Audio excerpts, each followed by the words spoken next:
Assimi kumala kunu sulu mbina kuma kankala ay bina la mais c'est incroyable quoi tumba fait kan Niger agressé tout mana mena quoi ya kana bo France en Afrique président du passe Assimi ya fo kunya ina la quoi be do krela ko Assimi ya jo ka Assimi kana do krela Assimi ko kunya ina la quoi te ke basile ko na be desama mba France ayana ke baba be fata mbina Assimi kuma kamne kala bina la mais ana ke baba susu aya be fata il est ici anti-silema il est ici anti-sela et baba be fata ambala mais c'est incroyable.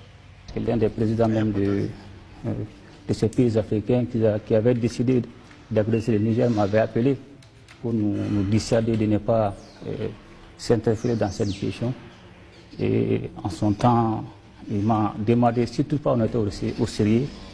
Et je lui ai répondu si nous ne sommes pas au sérieux et tenter d'agresser le Niger, et vous allez voir la suite.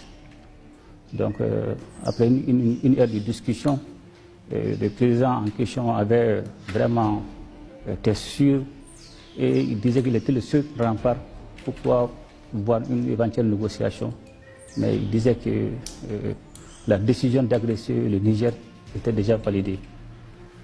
Donc c'est pour vous montrer jusqu'à quel point cette menace était réelle. Ensuite, il a essayé de m'expliquer que la situation du Niger était différente de la situation du Mali et du Burkina. Selon son terme, s'il laissait le président Bassoum à son temps, ça serait le coup de pied après. Bon, j'ai répondu simplement, si nous vous laisse agresser le Niger, ça serait le coup de pied après. Donc c'était de bonnes guerres. Donc finalement, je pense qu'il est revenu à la raison quand il a dit qu'on était réellement décidé à défendre le Niger. Donc c'est pour vous dire que cette menace était réelle.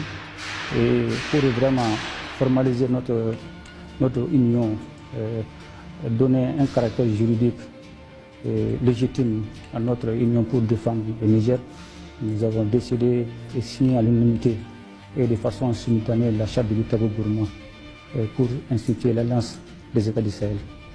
Et dans cette charte de Lutabo-Gourma, à son article stipule la mise en place d'une défense collective et d'assistance mutuelle entre les États membres.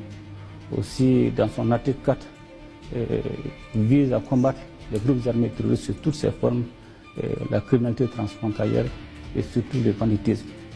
Donc dans son article 6, ce qui est le plus important, qui dit l'atteinte à la souveraineté et à l'intégrité territoriale d'un État membre de l'Alliance sera considéré comme une agression et obligera une assistance collective et mutuelle des autres membres de l'Alliance. Donc je pense qu'aujourd'hui c'est une réalité et je pense que c'est ça qui est la garantie de cette confédération.